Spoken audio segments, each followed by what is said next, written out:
नमस्कार दोस्तों, एक बार फिर से मैं आप सभी सर लोगों के साथ जुड़ चुका हूं। तो भाई जैसा कि आप सभी लोगों को पता है कि स्टेनोग्राफी से रिलेटेड मैं सारी चीज़ें आप सभी लोगों को बताता और समझाता रहता हूं।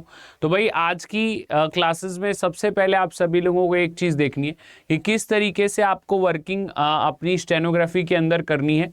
तो भाई आज का बात जो है वो हम करने वाले हैं स्टेनोग्राफी के कट ऑफ के ऊपर, क्योंकि देखिए आप सभी लोगों का जो है स्टेनोग्राफी का सीबीटी वाला पार्ट का डेट आ चुका है। तो स्टेनोग्राफी की सीबीटी वाली पार्ट का डेट आपका जो है 10 और 11 दिसंबर है। इसके पहले मैं इसके ऊपर प्रीवियस वीडियो भी बना चुका हूं एग्जाम से रिलेटेड, जो 10 और 11 दिसंबर को आपका एग्जाम होने वाला है। अब बहुत सारे बच्चों का ये सवाल आता है कि सर इस बार जो है वैकेंसी काफ़ी ज़्यादा है, वैकेंसी आपका 2006 वैकेंसी है, कम से कम 2006 वैकेंसी आपकी है। तो क्या कट ऑफ में क्या फ़र्क आ सकता है? कट ऑफ कुछ आपकी जो है चेंज हो सकती है, नीचे भी हो सकती है या ऊपर हो सकती है, क्या इसके अंदर आपका संतुलन बनना चाहिए कट ऑफ के लिए? तो स्पेशली मैं यही चीज़ आप सभी लोगों को समझाने आज की क्लास में आया हूं कि भाई किस तरीके से आपका ये कट ऑफ में चेंजेस आएंगे। तो देखिए जैसा हम प्रीवियस बात करें तो प्रीवियस आप सभी लोगों को अगर देखा जाए कि जो प्रीवियस चीज़ें आप देख रहे थे तो लगभग सी ग्रेड सी के लिए आप सभी लोगों की कट ऑफ जो है 140 प्लस के आसपास आ रही थी, और जो ग्रेड डी के लिए थी वो आपकी कट ऑफ जो है 130 प्लस के आसपास आ रही थी। तो ये कट ऑफ प्रीवियसली जो अगर हम पिछले 2-3 साल की बात करें तो 2-3 ईयर से ये कट ऑफ जो है ये आपकी इसी टाइप से आ रही है, जो कि आपकी ग्रेड सी और ग्रेड टी के लिए है। तो भाई इस बार क्या हो सकता है, किस तरीके से चीज़ें आपकी क्रिएट हो सकती हैं, उसको मैं आप सभी लोगों को समझाता हूं। लेकिन भाई आप सभी लोग जो स्टेनोग्राफी के बैचेस चल रहे हैं, स्टेनोग्राफी का जो महापैक चल रहा है, महापैक वाले बैचेस भी जरूर ले लीजिए, ठीक है। महापैक बैचेस ले लीजिए, और स्टेनोग्राफी का अगर आपको स्पेशल बैच लेना है तो स्पेशल पेड बैच भी ले लीजिए। भाई स्पेशल पेड बैच भी आप सभी लोग ले लीजिए, क्योंकि भैया स्टेनोग्राफी के अंदर आप सभी लोगों को बेहतर बनना है तो हमारे साथ जुड़ना पड़ेगा, हमारे साथ लगना पड़ेगा और आगे की चीज़ें आपको करनी पड़ेंगी। तो भाई बैचेस परचेज कर लीजिए, कोड अप्लाई कर दीजिएगा Y922 Y922। ये कोड अप्लाई करते ही आपको जो डिस्काउंट है वो प्रोवाइड कर दिया जाएगा, और आपको स्टेनोग्राफी में बेसिक से एडवांस लेवल तक पहुंचाने का हमारा जिम्मा होगा, जिसमें कि हम आपको स्टेनोग्राफी में सब कुछ बिल्कुल आपको बेसिक लेवल से और जो आपका एडवांस लेवल यानी डिक्टेशन का जो पार्ट है वहां तक ले जाएंगे। उसमें आप सभी लोगों को सबसे पहले ये चीज़ें ध्यान रखनी है, ये बातें ध्यान रखनी है कि जो आपका स्टेनोग्राफी का पार्ट है उसके अंदर आप सभी लोगों को वर्किंग क्राइटेरिया कैसे, तो वर्किंग क्राइटेरिया, स्ट्रेटेजी, इन सभी के ऊपर मैंने वीडियोस बनाई हैं। तो उन वीडियोस को आप देखिए, उसके थ्रू आप अपनी एनालिसिस करिए और जो है क्लासेस में आइए और क्लासेस के द्वारा स्टेनोग्राफी सीखिए। अब इसमें देखिए कट ऑफ की बात की जाए तो जैसा प्रीवियसली हम लोग देखते आ रहे हैं कि भाई इतनी कट ऑफ जो है हर बार आती है। तो जैसे कि इस बार वैकेंसी आप सभी लोगों की 2006, हर बार इतनी वैकेंसी नहीं आती। तो इसमें क्या चेंजेस हो सकते हैं? तो भाई ऑन एन एवरेज बात करें, नॉर्मलाइजेशन प्रोसेस को फिलहाल छोड़ देते हैं, एवरेज की बात करते हैं। तो भाई देखिए इंग्लिश का आपका पेपर जो है वो 100 नंबर का है, 100 मार्क्स का इंग्लिश का पेपर है। रीजनिंग आपकी 50 मार्क्स की है, और जीके जीएस आपका जो है वो 50 मार्क्स का है। तो अब इसमें आपके क्या चेंजेस हो सकते हैं, तो ये बात आप सभी लोग जो है ध्यान से समझेंगे। तो इसमें आपका देखिए 100 मार्क्स, 50 और 50, ये आपका है सिनेरियो। तो देखिए जो बच्चे स्कोरिंग करते हैं उसके लिए स्कोरिंग पार्ट जो है आपका 100 वाला यही है, ठीक है। तो मिनिमम अगर जो है कोई भी बहुत ज़्यादा बेकार भी करेगा या बहुत ज़्यादा जो है अच्छा भी करेगा तो है, मान के चलते हैं कि 50 से 70 के बीच में उसका नंबर आ सकता है, ठीक है। और इसमें मान के चलें तो 30 से 40 के बीच में उसका नंबर आ सकता है, और इसमें अगर मान के चलें तो 20 से 30 के बीच में उसका मार्क्स आ सकता है।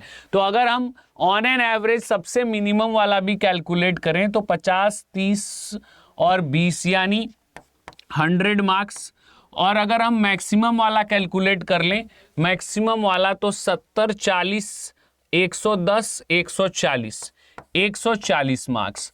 तो भैया एक बात बता दिया जाए, यहाँ पे तो आपका नो सिलेक्शन है, यहाँ पे आपका जो है वो नो सिलेक्शन है, यहाँ तो आप 100 वाले तो बिल्कुल बात ही ना करें कि भाई उनका सिलेक्शन होगा। अब ये जो 140 वाले हैं, 140 वालों की फाइट जो है वो स्टार्ट हो सकती है। तो अगर आप मिनिमम ये मार्क्स पाते हैं तो आप मान के चलिए कि जो कट ऑफ वाली मार्क्स है वहां तक आप जो है इजीली पहुंच जाते हैं। तो मिनिमम ये क्राइटेरिया आपको जो है फॉलो करना है। कम से कम आप सभी लोगों को तीनों सब्जेक्ट में इतने मार्क्स पाने हैं ताकि आप सभी लोग कट ऑफ तक पहुंच पाएं। तो भैया minimum on an average cut off की अगर हम बात करें तो प्रीवियस 3 सालों को देख के ऐसा लगता है कि भाई इस बार अगर ग्रुप सी की बात करें कि ग्रुप सी में कितनी कट ऑफ हो सकती है, तो मुझे जहां तक लगता है कि भाई इस बार ग्रुप सी की कट ऑफ जो है 132 से 135 के बीच में वेरी करेगी। ठीक है, 132 से 135 के बीच में वेरी करेगी। और जो ग्रुप डी का आपका कट ऑफ है, तो ग्रुप डी का जो आपका कट ऑफ है वो अराउंड आपका 125 से 128 के बीच में। ठीक है, 125 से 128 के बीच में आपका वेरी करेगा। और ग्रुप सी का 132 से 135 के बीच में वेरी करेगा, क्योंकि भाई इस बार वैकेंसीज ज़्यादा हैं। ठीक है, तो आपका वैकेंसीज ज़्यादा होने की वजह से कट ऑफ थोड़ी नीचे आएगी ज़रूर, ऐसा लगता है।